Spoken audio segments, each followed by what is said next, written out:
We are back for episode 12 of White Sox series. This is going to be the 2026 offseason episode. If you'll recall, I sound like a little Fortnite play. If you recall, we lost in the ALDS to the Baltimore Orioles, who ended up losing to the Red Sox, who ended up losing to the Cardinals, which makes us the biggest losers. We lost to the team who lost to the team. I'm retarded. No, we didn't. We lost to the team who beat the team, so we're not the biggest losers. Anyways, it is off-season time. The general outlook of this team is that I like the core we have in place. You know, Kirby Herrera as a 1-2. I like Soto, Colson, and obviously Louis Bob, as I'll just get right into it, I guess, that we have an option here for him. It's $20 million for this one more year, which I'm going to spoil it for you. We're going to do it. So he is going to be under contract for us for his age 29 season at $20 million per. And once free agency filings come around, we'll be able to see what he wants in terms of an extension. I'm not sure that we're going to want to extend him just because he's fragile and he's going to be going into his 30s, but we will see. I mean, this is a former MVP winner for us, so there's a world. Obviously, Jerry Reinsdorf expired. So Jesus, his son, of course, if you remember, Jesus is a generous fiscal personality. He's very good in own ratings, except for the fact that his patience is low, but I can deal with that. Anyways, Jesus has given us $204 million, which is $22 million more than Jerry, his father, gave us last year. Also, I'm noticing Jesus is 59. Jerry died at 91, so he had Jesus pretty late in life, but anywho, his goals he's issued for us are to win the championship in the next 2 years. I would like to do that. He wants me to extend Louis Bob, which we'll see, and improve my draft record, as nobody drafted has made the White Sox yet, at least by me. If you look through the actual team, he was drafted by the White Sox, of course, but that doesn't count because this game is sometimes a little silly. We would like to improve our fan interest, of course we would. Our extra inning games record, what was it this year? Extra inning games, 6-8. I would like to improve that as well. You'd think with the number one bullpen ERA, we're better in that sense, but guess not. And he wants me to build a championship team. He really wants a championship. I agree. Anyways, that is the budget and the goals.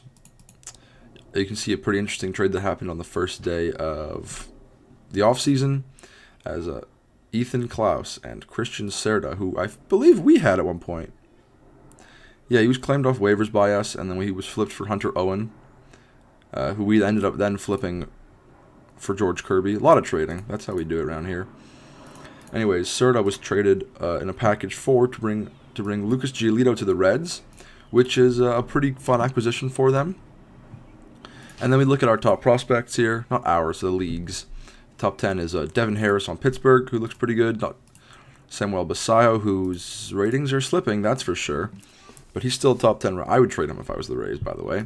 Max Clark, who looks like he could be the third key in that crazy-looking middle of the order on the Tigers, including, of course, 5-star Colt Keith and soon-to-be 5-star Braden Montgomery. So this could be a problem, but we'll see. Dylan Cruz, whose ratings are honestly not that good. He's fallen off pretty heavily. I don't know how he's the number 7 ranked prospect, if not name value. You got the Yankees' J.P. Jenkins, who they took 4th overall this year, and you can see the top prospects who have been drafted are usually not real players. Like this is a guy born in Lubbock, Texas in 2007. I don't think he's a real man. He could be, but his Twitter isn't linked, so I'm going off the fact that he's not. Number 5 is lefty, 1st overall pick, Curtis Yunker. He looks to be unbelievable if he could develop. Number 4 is Walker Jenkins, who also is going to be we're going to be seeing this year in our division, which is a shame. Number 3 is the Nationals' Grady Emerson, who went 3rd overall this past year. Number 2 is the Rockies international free agent signing out of the Philippines this past offseason, Andre Luis Pavelo. He looks to be ridiculous. If this player develops in Coors, he's going to hit 400. And, of course, your number 1 prospect in baseball. He was called up and made his debut in the playoffs this past year and hit for an 888 OPS, which is pretty bonkers for a 20-year-old in the playoffs. Ethan Salas. He looks like a superstar catcher in the making. So that's pretty fun. Obviously, I have work to do in the offseason. Well, I'm going to look through waivers. I'm going to look through salary arbitration. We're going to look through the trading block. We're going to do the development lab, and I will catch you guys up for all of that. My due diligence for the first day of the offseason is done. Arbitration, I have extended a 1-year contract to everybody, save for Tanner Banks and Cody Morris. I have looked into trading some players, those who have been shopped around include Nastrini, Nardi, Turang, Pache. Oh, I forgot, we're not bringing back Pache. I'm just not paying $5 million for just a defender. I can find what'll happen most probably is we'll be able to bring him back for 1.5, and not that we're necessarily strapped for cash, but you got to do what you got to do. Waivers, we're going to make 2 claims. Hopefully they're going to go through, neither of whom are top 100 prospects, just guys I found fairly interesting. Kevin Alcantara, who's a plus defender in the outfield and hits fairly well enough for his lefties to be a potential platoon guy. But again, for free and with an option year left, why not? And the other guy is Carson Bowen. Shout out Bowen Island. I'm not sure why he's on waivers. He's not a top prospect, admittedly. He's got 3 option years left, but they're waive and DFAing him. For a catcher, okay defensively, but he's the right side of a catching platoon in my mind. And again, if not, it's just another piece for the minor league system. There is on this waiver list a top 100 prospect in Yanquiel Fernandez, but I don't even like him enough to claim him. I know it's like in theory, well, you should claim him and just trade him. I'm only going to actually claim the prospects on waivers I would think to use at least. Like, he's not going to play first because we have Coulson. I'm not playing this in right, and he's not really all that great of a hitter. So someone else can have him. Anyways, the next thing is the development lab. I have gone ahead and, sorted out to who I think should do what. We'll go through that. We'll do Zavala's quality of contact. We'll do Coulson's quality of contact, the Crotch Rockets control, Kirby's improved pitch arsenal, which I guess I'll talk about that one because we haven't done that yet. Pitch arsenal is it's basically the same thing as improve secondary pitch, but just better, like a better version of it. Anywho, Juan Soto, it's a weird one. We're going for gap power, just because I feel like if he fills that out a little more, maybe he hits some more doubles, some more triples, maybe a triple. We're going for Sergio Herrera's secondary pitch improvement. Ooh, on the topic of guys I have shopped around, he's one of them. Only because, he's a locker room cancer, and we've had a message saying, hey, trade him, please. But I want to trade him when his value is high, and I want to strike while the iron is hot, and the iron is not hot after a 4.28 ERA. But I think there's a high 2, low 3 ERA pitcher in there. Nastrini, we're obviously going to go for control. Now, if you'll notice, he has a rating of 3.5 stars, and I would love to sell high on him. Even though I do love these ratings, the home run and BABIP ratings, they're actually like this. Sometimes you'll see a BABIP rating be 60, but you go into ratings and it's actually 55 versus both sides. But he really has 60 BABIP, 65 home run against. I don't know. This is a great pitcher. This is the kind of pitcher I build my teams around. And we have him for 3 more years if we want. He was looking for a long-term extension, but I was not willing to commit to him. Furthermore, we have CJ Sampson, our first-round pick this year, the two-way player. You can see him as a starter here and as a third baseman, which is where I think I'm going to try and grow him in third and left. I'm going to try and improve his velocity, which you'll notice is only 88 to 90. He is a finesse pitcher, which is the rare one. But if he can become a stuffed finesse pitcher, that would be electric. We also have Terrell McClain, who was our second-round pick, improving his quality of contact. Gutierrez, who was a waiver claim off the Yankees, and then has developed for us, which is pretty fun. He was claimed off waivers, was never listed as a top prospect. I just thought he looked good. And then you can see his potential power has been rising since we've got him. And he's now a top prospect, which is fantastic. And we're going to see if he can fill out his power stroke. Shout out to you, sister.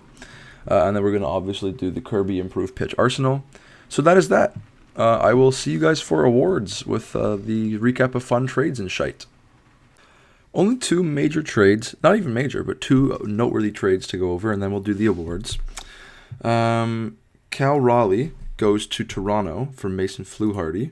I actually aimed Jacob Misiorowski, who, if you recall, they traded Kevin Gausman for. He's now been flipped to Seattle in exchange for Cal Raleigh. Here's a funny one. The Orioles are acquiring Willie Abreu and saying Nathan Eovaldi back to Boston. So, is this his third time back there or second? Just second. Okay. Anyways, let's go through the awards right now. You can see the AL Gold Glove Award winners. We had two. One at third in the form of Key Brian Hayes and one in center with Christian Pache. Besides that, the basic names are basically there. You know, Javier Baez wins another one with a 49 WRC+. In the NL, you see Jefferson Caro win his second in a row at catcher. He is a mega superstar. Wow. Mason Wynn at short. Harrison Bader at center. I like to highlight the important positions. I would consider them. And Joey Ortiz at second. AL reliever of the year is Gregory Soto, who had a pretty good, not great year if you had to ask me. I mean, 90 innings is something, sure. Wasn't even their closer. Had a 4 FIP, sure. Brooks Raley on the same squad, who was the closer and had a better year in my opinion, comes second, so that's odd. We do get down ballot votes with Garrett Crochet finishing third and Prelander Baroa finishing in seventh. NL is Devin Williams in a sweep. He was pretty fantastic for them. 1.8 ERA and 44 saves. Your Silver Sluggers in the AL, we do not get one, unfortunately, this year, even though we won, 99 games. But you can see the winners here. Most noteworthy, in my opinion, is, first of all, Yordan in 95 games winning it at first because he OPS'd 1.2. 1.208 OPS for Yordan Alvarez. That so he had 5.9 WAR in 95 games. Okay, dude. Cole Young, who led the AL in OBP and 6 WAR at second base for the Mariners, wins it. That is a pretty good year for a pretty good player. And then besides that, you got a bunch of standard names. NL, the noteworthy ones are the Cubs rookie first baseman Masakatsu Tanaka, who I didn't realize how good of a season he had. 43 homers, 40 doubles, 120 ribbies. 961 OPS, almost 6 WAR at first. Yeah. Shohei wins it in left. Jackson Merrill in center. Ellie, Mookie, the standard names. Jordan Montgomery wins it for the pitchers. He ended up hitting a home run with 25 power. So that's always fun. Rookies of the year are Braden Montgomery, of course, 29 first place votes. Who got the other one? Well, he met Chirullo, who, of course, his ratings are showing a 3.5-star starter as well. They showed a stat. He had 12 quality starts in 20 games. So that's pretty exciting. Anyways, of course, Braden Montgomery wins it. 40 homers as a rookie. That's pretty exceptional. In the NL, not even close. Every first place vote goes to Masakatsu Tanaka. Your managers of the year are to Houston and to St. Louis. AL Cy Young Award is George Kirby. So that's fun. That is our first Cy Young Award winner. Of course, he led the league in ERA, WHIP, WAR, and walk per nine. Nothing much more to say there. Skubal and Fried each get first place votes as well, but we are very happy there. We actually do get down ballot votes as well, with Himet Chirullo in only 20 starts, and Crochet with a whatever place vote 1 point gives you. Maybe 10th? I don't even know. NL Cy Young Award is Justin Steele. That is his first. He had a pretty great year, 2.9 ERA. Led the league in home run per nine, had 6 WAR through the most innings. Very good player. With Yoshinobu Yamamoto coming close to winning his second, as he led the league in wins and Ks. And Joe Musgrove as well got first place votes. He led the league in ERA. Very fun race in the NL. Your MVP is a Devers Enjoyer special. It is, Devers, who had 6 WAR, almost 130 RBIs. He's been a pretty monster player in this save so far. A lot of players getting first place votes here, though. Judge collects 8, finishes second. Yordan has 4 first place MVP votes in 90 games. I can't even fathom that. And then Wyatt Langford collects a first place vote as well. He had a great year. We had Colson Montgomery come in 5th. And George Kirby and Juan Soto collect votes as well. In the NL, it is obviously Run DLC. Ellie De La Cruz put up 9.9 WAR. I don't even know really much more to say about this, but 40-40 with a 1.089 OPS. Like, what? Just bonkers year from Ellie. Anyway, that is that. So, I'm shopping around Arteaga and Pache. it looks like I'm retaining it, but I'm retaining the year that's going to end in 2 days, just so they can get under the budget per se. Anyways, I'm shopping them two around together, just because we're not going to bring Pache back anyway, and Arteaga has some value, and I'm happier with Arias than Arteaga. Anyways, there's a couple interesting names. Most notably is both Nolan Shanuel, who doesn't really fit our team, but he looks good. I mean, you can see decent enough batting ratings. He's kind of a platoon guy, and we already have Colson and Soto for DH/first lefties locked up, and is coming off a not so great year. Kyron Paris is also semi-interesting to me. He is a righty hitting second baseman who has 40 power, yet in the 3 years prior he's hit 10, 18, and 13 homers with 2, 4, and 3 all .4 WARs respectively. So he, in theory, if we did this, would be at a second base platoon with Bryce Turang, which I like the idea of, admittedly. The issue there is that Turang/Paris, neither are amazing at short. Turang is significantly better than Paris is or would be. So we basically need to run 5 bench bats. But at the same time, I think that's just too good of value to pass up. Obviously our assistant GM likes it. Let's see if we can get Shanuel as well. It's going to cost us... I just feel like Shanuel is a good piece to add, value-wise. If we want to reflip him, we can. We could throw in Carter Jensen or Tyler Ivey. I feel like Jensen seems a little more realistic, He rakes in the minors. Yeah, we'll give you Carter Jensen. And do I have to do this? No. Okay. It's going to be Arteaga, unless I cannot give them Arteaga. No. Okay. Well, you can see how I do trades, I guess, anyways. It's Arteaga, Pache, and Jensen for Paris and Shanuel, and we're going to have to give them Arb. Oh, never mind. They've already agreed to salaries, right? Okay. Cool. We're adding some money there, and neither of those guys have guaranteed spots on our team, but it's just asset management to me. Both of them are, I'm basically saying neither of them are locked in place. If I get an offer for Shanuel, you can have him. But anyways, that's just a pretty interesting trade.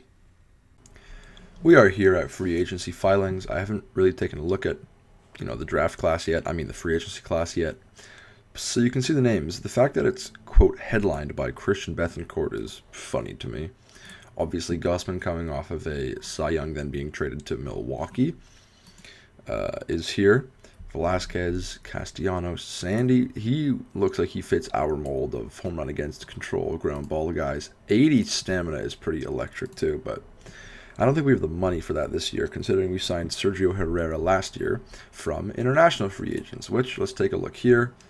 I haven't looked through this yet. Oh, wow. Sidearm lefty with a lot of home runs per line. Oh, wow. Jeez. Okay, I like this rating a lot. He's from Oldbury Smethwick, I'm sure. 5/10. Interesting. Okay. Zoella. Sissy Chacha out of Chad. I'm sure. All right, looks like no stars in this class. And there were a few trades I noticed. Camilo Doval goes to Houston. He doesn't look amazing, but he looks pretty good. And then Aaron Bummer goes to the Doyers.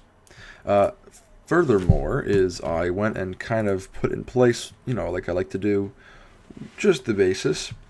We're going to be looking for a catcher. And in theory, Louis Bob can move back to center. I'm happy enough with these defensive ratings to play him in center. He just happened to be amazing in right.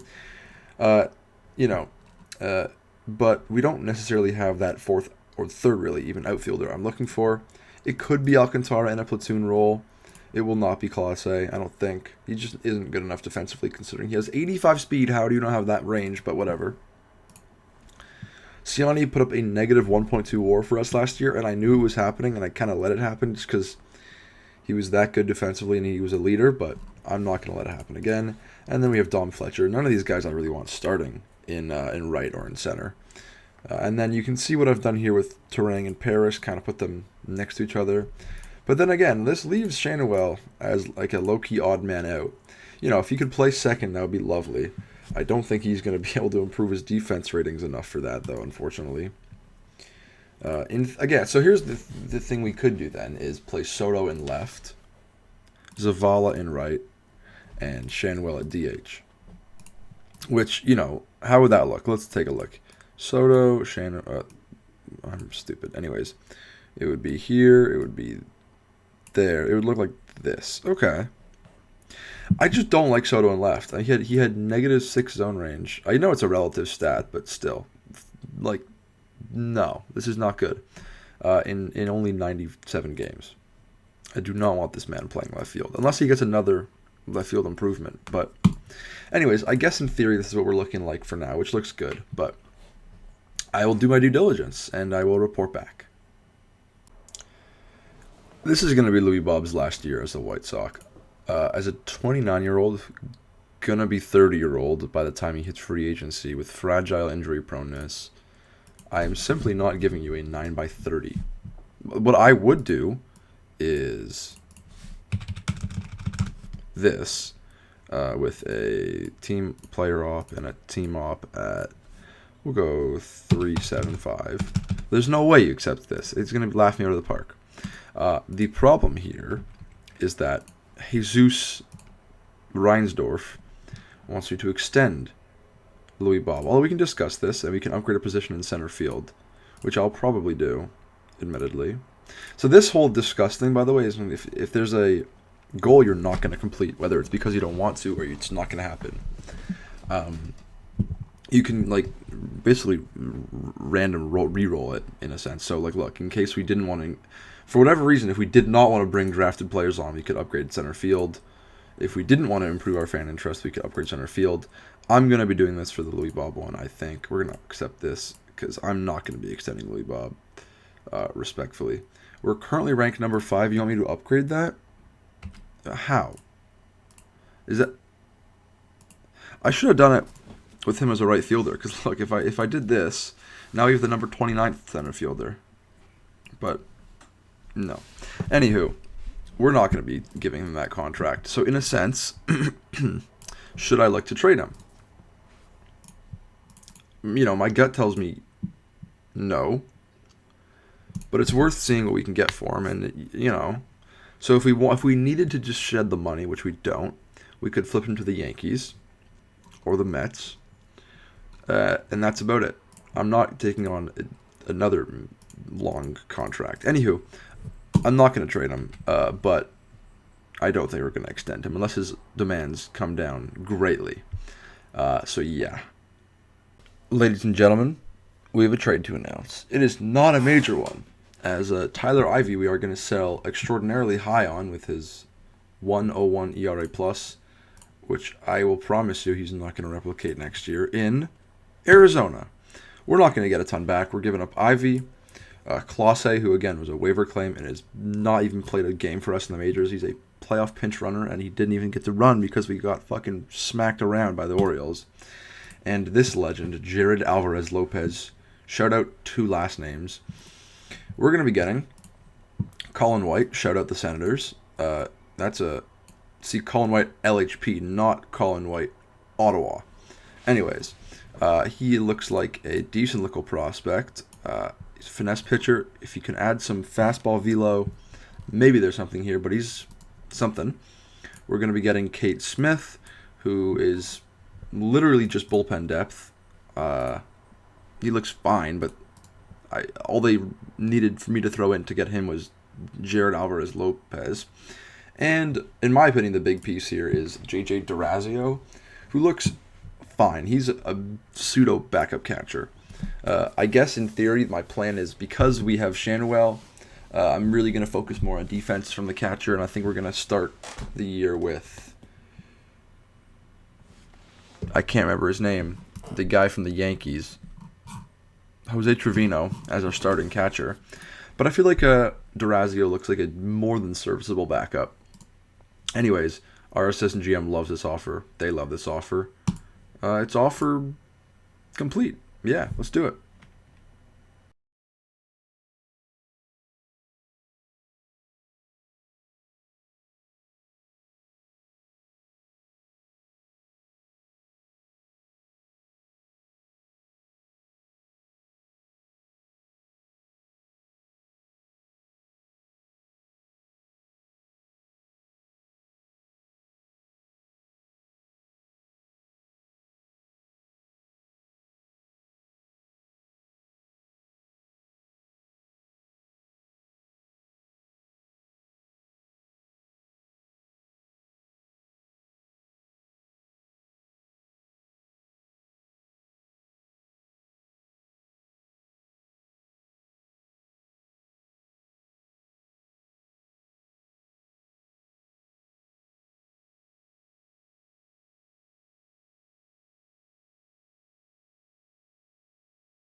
Definitely not my favorite Hall of Fame class I've ever seen. Ooh, didn't see Posey.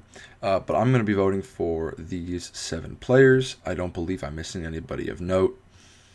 Actually, I lied. Andre Jones. I'm blind. And a bat. These 8 players are going to get my vote. And there's a couple interesting trades to go over. Mackenzie Gore goes to the Dodgers for a couple younger folks. Carlos Rodon goes to our rival, the 1-year removed World Series champion Minnesota Twins, for Hunter Dietz. This is a non-huge name trade, but just 2 interesting-looking players. John McMillan goes to the Reds. He looks fairly good, and he is a righty specialist. For Hector Rodriguez, who looks to be decent himself. It's just figured I'd mention that. Here's the big one, though, is Jorge Quintana and Malachi Witherspoon going to Arizona, and Shane Bieber going to Milwaukee.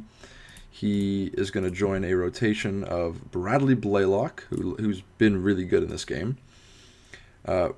Robert Gasser, shout out Anne Frank. Bowden Francis, wow. And Drew Thorpe. What the hell was that trade again? Oh, yes, Terang and Hall. Anyways, that's the interesting trades of note. Based on in free agency, I have offered a bunch of minor league contracts to some young folks I didn't mind the look of. That sounds insane out of context. Oh my god. I do want Harrison Barma, or Bamra. I need to do this. Scout him, and B, I do not want to pay him $10 million.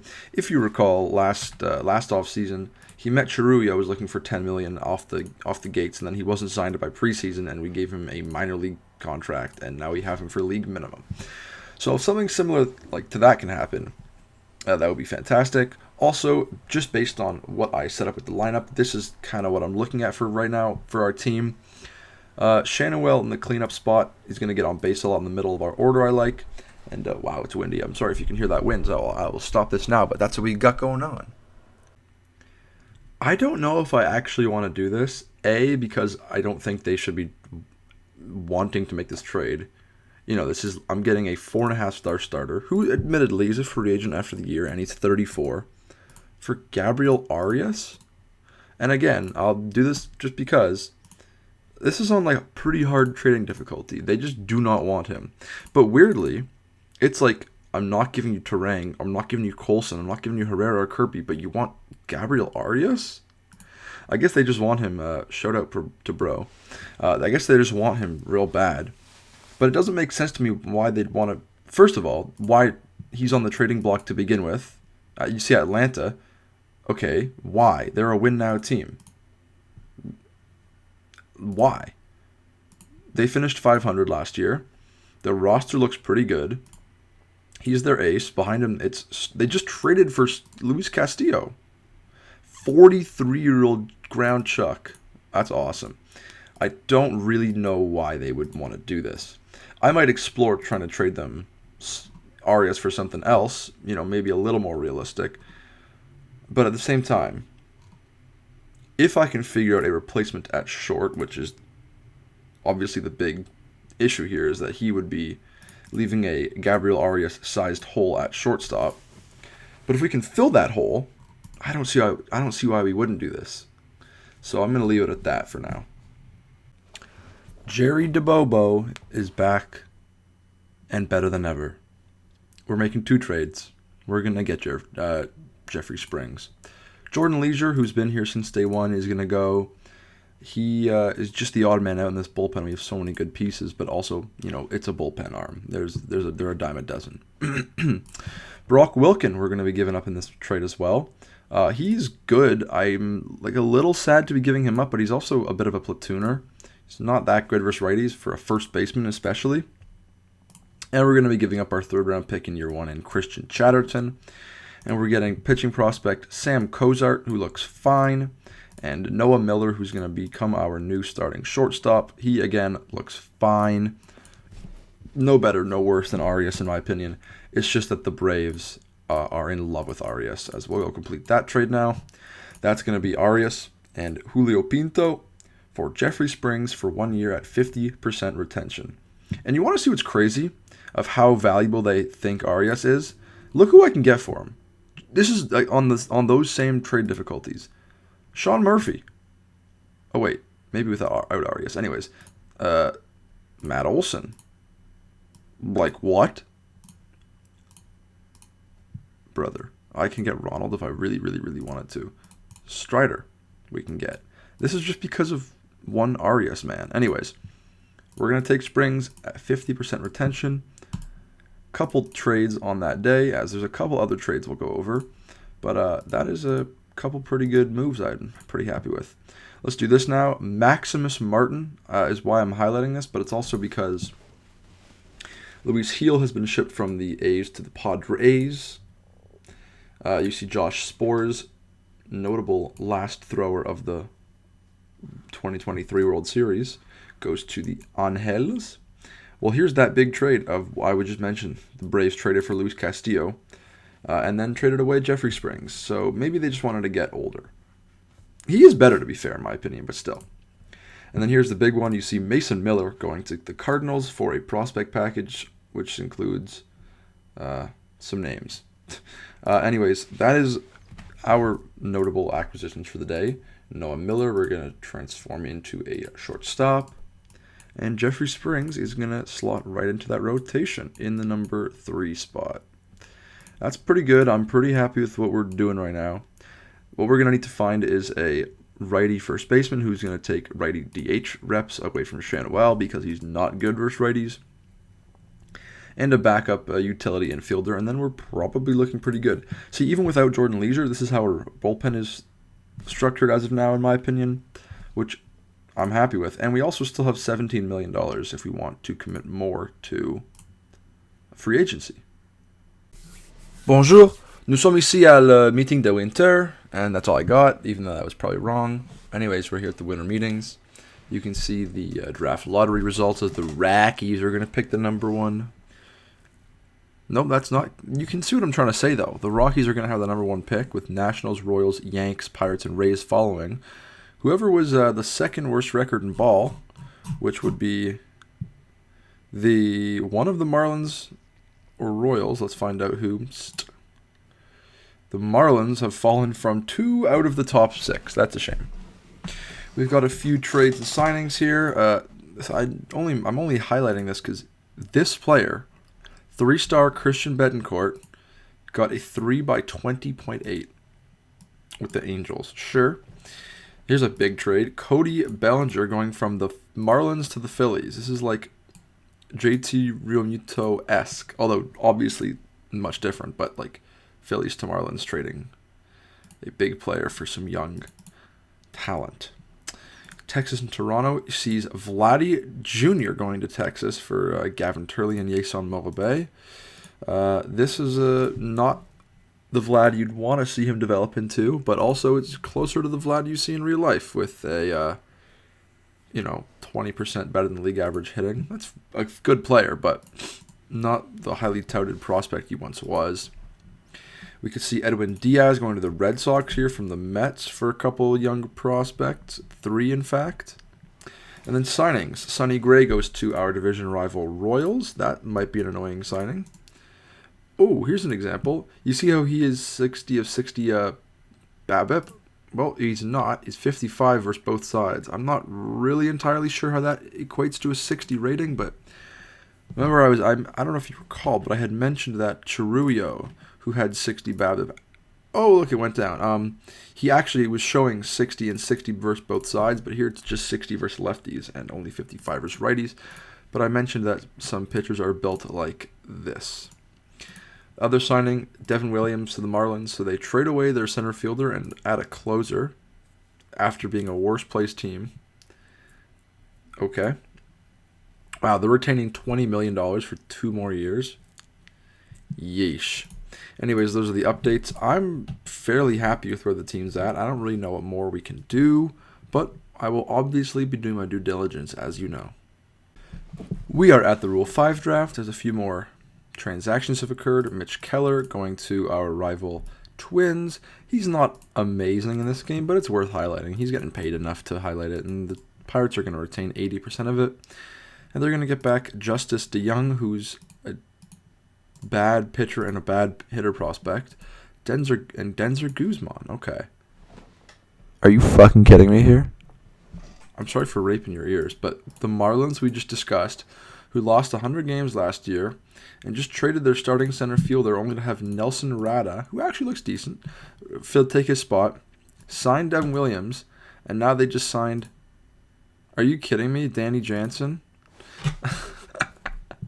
They have no money, but it's not even that bad of a contract. 6 by like 14-ish for a 31-year-old catcher who's not great defensively and is coming off of a 98 OPS plus season. I wish you all the best in luck, Danny Bonds, and all the best of luck in Miami. You see the Indian-sounding Englishman, Harrison Barma, goes to the Angels. He is going to be very good in suppressing home runs, which is, in my opinion, the biggest thing for a pitcher in this game. Obviously, it's strikeouts in real life. And we see David Bednar go to the Red Sox. That's a pretty good signing for them. He's leaving our rival, Baltimore. I'm going to call them a rival because if you look at the playoff tree from this year, we obviously faced them. I'm not sure where I can find this. Playoff history. Did we face them last year as well? Yeah. We beat them last year and they beat us this year. So that's the beginning of a little rivalry. We'll keep that in mind. So yeah, we are now at the Rule 5 draft. I've gone ahead and protected our players. Let's find out together who we're going to have selected from us. Ryan Mountcastle and Nathan Lavender. I'm actually a little disappointed about the Lavender one. I didn't think anyone would take him. The A's. He's just got 90 stuffers lefties. I'm not sure how. Because he's got 2+ pitches and an average fastball with not great velocity. I don't really get it, but anyways, he's an A. I will do some looking into and seeing if there's anybody we want on from the Rule 5 draft, as we do have 4 40-man slots, so I will not be liberal about this. We're going to make one selection in this Rule 5 draft. It's not a great class. We're going to be taking 21-year-old shortstop Fabian Lopez from the Orioles. He has not played above high A. Does not look like much of a hitter at all. But this 75 infield range, if we can train him up at second base in preseason, there's a world where he makes opening day. I don't know for sure, but there's a world. Anyways, that's the only pick we're going to make in the draft, and I will see you guys in a few weeks. We are here at international free agent signings, but there's been a bunch of transactions I want to go over quickly. Castellanos signs a 4x82 with the Royals. Kevin Gausman goes to the Nationals. They like their old starters, eh, Max Scherzer? Anyway, this is a pretty interesting contract. 2x35 with a 180-inning vesting option at age 38, which, I don't know, if he pitches well, like that's going to fill out, and that could be a good contract. Jordan Montgomery goes to the Rangers, 1-for-1 for this player, Tanner Thatch, sure. Taylor Rogers goes back to the Twins. Stroman goes to the Cardinals. Of course, the Braves trade away a starter and bring in Frankie Montes on a 5-year deal. He looks pretty good, though. The Rays trade Isaac Paredes to the Mariners for Johnny Farmelo. That feels pretty realistic, to be honest. The Rockies trade top prospect J.J. Weatherholt, who's the number 9 ranked prospect in baseball, apparently. He doesn't look that good. Not the Royals. To the Marlins, for Anthony Maldonado and Jeter Martinez. Weird trade. You see, I'm not sure why I kept this trade in the screen. This is a nothing trade. As is this, sorry. Berger goes to the Diamondbacks, Jake Berger. I don't know why I kept this trade around either. And Brian Abreu goes to the Red Sox. Anywho, international amateurs, it's a huge class again. So I'm going to sign, hopefully, who the best guy is here. I'd like this Komorosian player, but we'll see. There are a bunch of good-looking guys. This is the guy I want, though. Andres Agnon. He looks unbelievable. I'm going to give him the max 5.230. But methinks that what's going to happen is one of these teams with 5.7 is going to offer him all of that, and we're not going to get him. But let's find out. I do not want that. He likes our offer, as something's happening with Reese. A nothing trade. Trevor Rogers goes to the Jays. Jacob Junis goes to the Cardinals. And he was offered a max deal from the Brewers. We are not going to get him. Jesus Reinsdorf likes our offseason enough to improve our budget by $16 million, which is pretty awesome. That gives us now $30 million for free agency at this point in the year, which we can probably go use. Jesus Luzardo, the Jesus Lizard, signs a contract in Cleveland. Brooks Raley goes back to Tampa. He looks pretty good. And wow, Sandy goes to the Brewers, huh? Interesting. So now we cannot get Andres Agnon, so we can do Hervé Demey. I don't hate him. The Komorosian man. Shigenobu Komada, who looks like he could be a power monster. Oh my god. Juan Moncada, who looks pretty great. This is a ridiculous class. Wilson Ramirez, who again looks unreal. Harley Reynolds, who looks unreal. What is this class? A closer. This guy's got a bad personality. And good old Luis. Anyways, I'll figure this out and I will get back to you when we sign whoever we sign. I'm a bit of an idiot and recorded a segment and then deleted it by accident, but you'll notice that our owner, Jesus Reinsdorf, improved our budget on the start of preseason. He raised it from, it was about 208, I think, to 220, which is, the same place we started at. Of course, the first year with our new owner, and we've, added $40 million to our budget, which now leaves us with $30 million available if we want to use it to improve on the roster. And of course, that's with the Benintendi money coming off the books next year. Right, so of course we have not a ton of holes, in my opinion, though. Right, where would we want to spend that $30 million? Catcher, maybe. First, no. Second, most unlikely. Third, no. Short, feasibly. Left, no. Center, no. Right, no. DH, no. Pitching, I don't think so. So, I'll show you what free agency looks like here. But $30 million, what are we going to spend it on? Not that we have to. I understand that.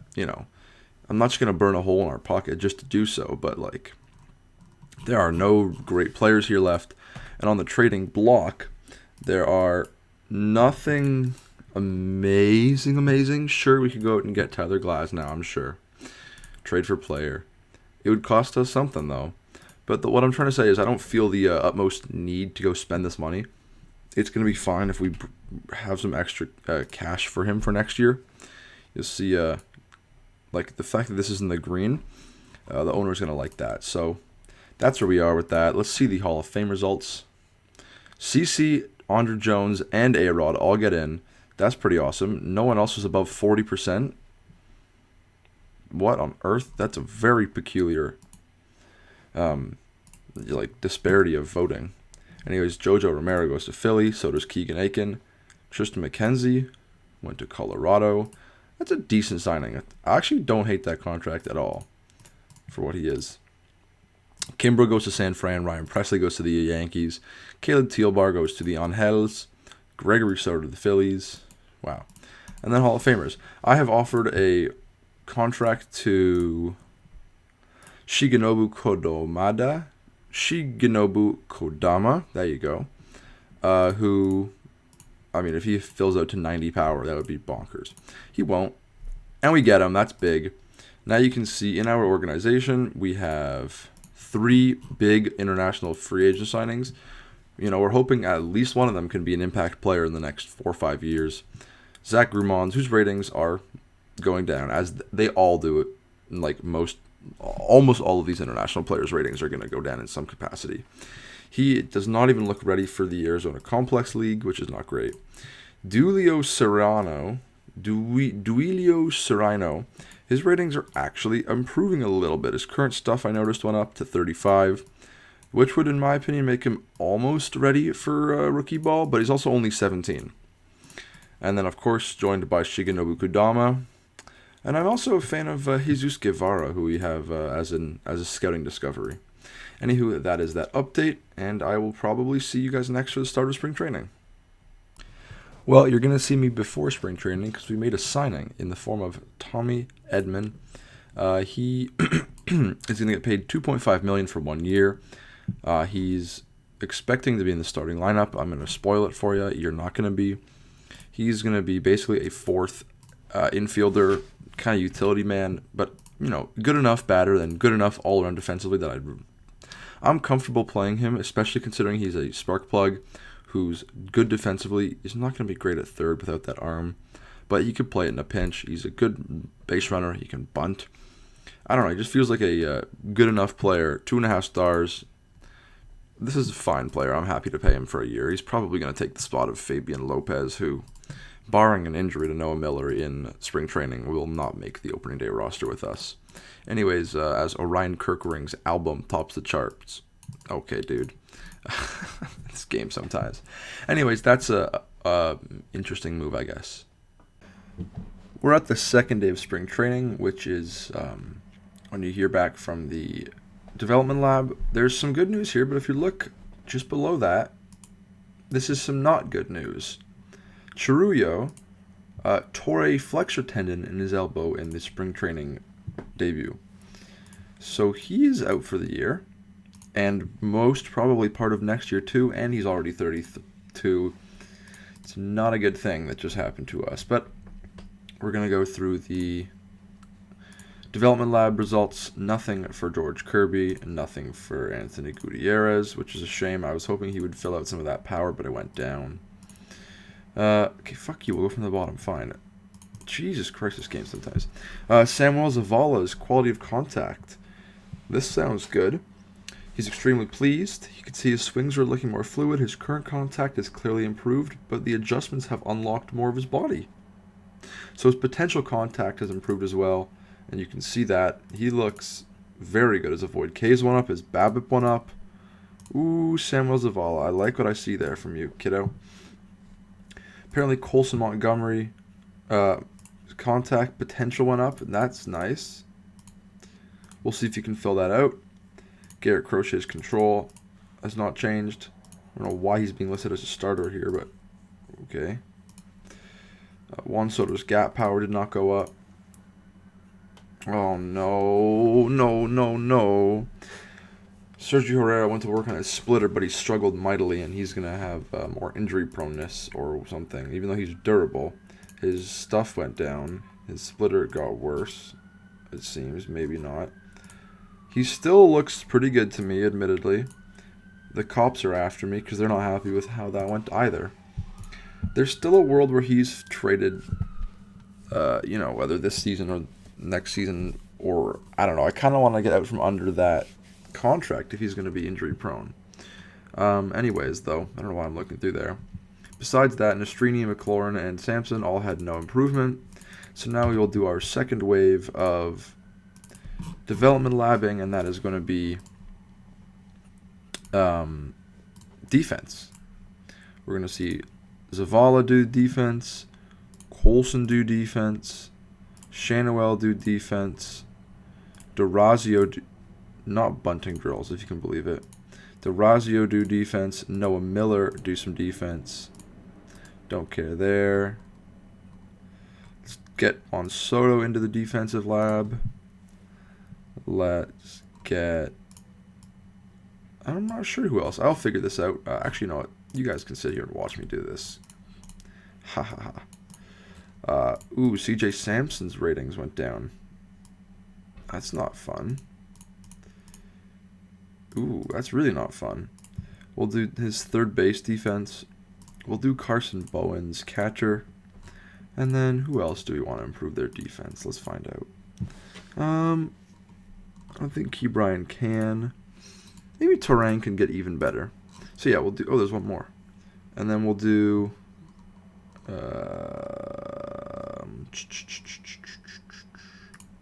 Kevin Alcantara. Maybe you could become a defensive specialist.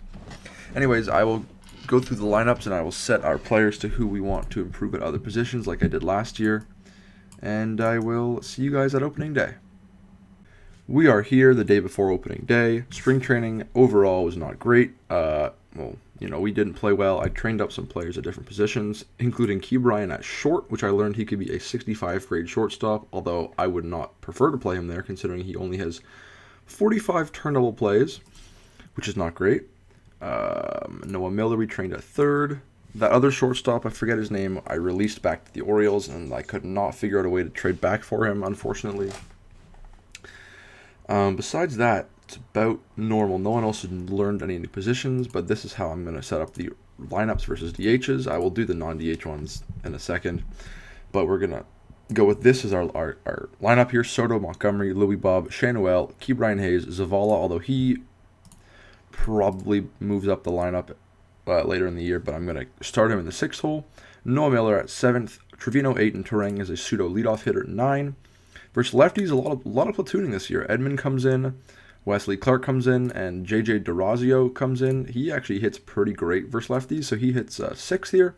Soto, Lee Bob, Colson, Wes Clark, Ke'Bryan, DeRazio, Zavala 7th. I'm going to let him hit versus lefties because he improved enough. It's still not good, but I want to give him some reps versus lefties.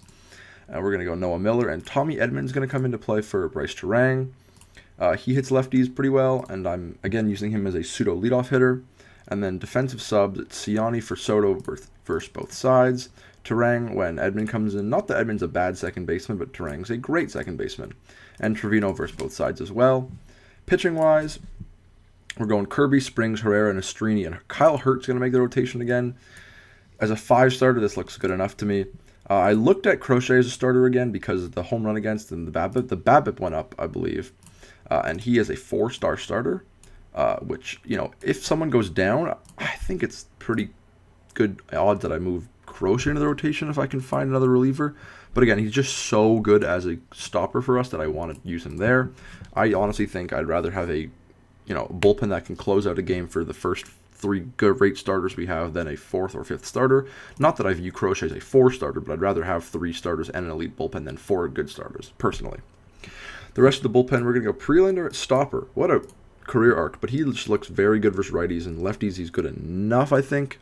Nardi, DL Hall, and Cade Smith, who we got from the Diamondbacks in that JJ DeRazio trade in exchange for Tyler Ivey and Clase. He's going to be a middle reliever for us, but avoiding high leverage. Davis Martin makes the roster a long reliever who avoids high leverage, and then Abner Uribe and Garrett Clevenger are our specialists, and that is the team. DFA'd is Chase Lee, who again is just a righty specialist for me in the playoffs, and Ryan Ramos, who really has not filled out. And then if we look tomorrow, we have our 1 day until the defense comes back. Nobody seems to be excelling, which is a shame. Of course, Colson and Soto were excelling yesterday, but they went down to on track. So we'll skip forward, and then we'll be able to see preseason predictions tomorrow when they redo. And we will look at the progress of these guys in 1 second. We are back. It is opening day. And, of course, Jesus Reinsdorf wants us to win it all this year. I would like to, but no promises. It seems that Colson and Soto went back up to outstanding for their defensive improvements, which could be amazing for us. So we will hope to see those in a second. Zavala had no improvement in the outfield. Shanuel had no improvement. Miller and the rest of the gang had no improvement. Literally just 2 outstandings, which hopefully you can see some difference here. Leaps and bounds better for Colson. Oh, he does look a lot better. Wow, he improved 5 everywhere? There's a world where he actually takes some reps at second base then. Nice. And then Juan Soto in right looks, pretty substantially better as well. He took 5 better in each category as well, so that's pretty awesome. Considering Soto's actually playing right field for us this year, that's a very good news. And then you can see the top 100 prospects in reverse order. Basayo is still here, although his ratings have really come down. Sergio Aristondo on the Reds, who was an international signing last offseason. Andres Agnon, which of course is the pitcher I was going after this offseason, international free agents, but he signed on with the A's for a max deal, which we could not afford. J.P. Jenkins, who was the 4th overall pick last year, is number 7. The 1st overall pick last year, Curtis Yunker, whose ratings have really gone down because he's a high school arm, but he still looks very good. Max Clark on Detroit is number 5. He looks like he's going to be a superstar. Walker Jenkins, who as well looks like he's going to be a mega superstar, is 4th. Grady Emerson on the Nats, who went 3rd overall 2 years ago, is number 3. He looks amazing. And Andre Luis Pabello, the Filipino second baseman for the Rockies, who still has a ways to go but looks like he could be generational, is number 2. And number 1, of course, is the generational catcher in Ethan Salas, who again debuted last year in the playoffs. Besides that, we will take a look at preseason predictions, and then I will leave you for opening day and next episode. Let's see. We are projected to win 99 games and win the Central. That would be lovely. That's what I like to do the lineups, the day before, so that it actually projects our opening day. Or it projects, like the preseason projections are based off of our actual lineup rather than the spring training lineups. Because projecting the season with a completely wrong lineup would say like 77 wins or some shit. So that's why I do it this way. The A's are projected to be terrible. The Rangers are projected to win 100. And in the NL, the Marlins projected to be absolutely horrible. Besides that, I will show you quickly the player rankings around the league, which we have number 4 in Colson Montgomery and number 10 in Juan Soto for batters. Pitcher-wise, we have number 3 in George Kirby, and that is not us. That Chicago is not. Oh, it is Springs. He's number 17. The Chicago confusing me because Justin Steele is Chicago. We don't have him. Anyways, you can see Acuna, Caro, and Cruz are the top 3 hitters, and Yamamoto and Gausman are the other top 2 pitchers. So yeah, we're hoping for a big year here, and in terms of our top prospects, Serrano is still projected to be pretty amazing, but again, he's only 17, and it's tough to project those. He's number 27. Our first-round pick last year, C.J. Sampson, whose ratings have really fallen off as a pitcher, and as a hitter, not as much, but still not great. He's number 37, and Gutierrez, whose power rating fell off by 10, unfortunately, or power potential, is ranked at number 47. Behind them, you can see Colin White, who we traded for in that same Durazio, and I forget the reliever's name, but he is number 66. And our first offseason international signing, Zach Grumond, is number 95. And those are our top 100 prospects, with our second-round pick last year, who, again, his ratings kind of went down a little bit himself. He is number 6 at 117. So that is the outlook for the year. I'm hoping we have a big year. And everything seems to be in place for us to have another good year. This is not a super team yet. This is not a great team yet, in my opinion. And the loss of Trujillo is going to hurt. But overall, I'm excited for the outlook of the 2027 season. And I will see y'all then. Done now.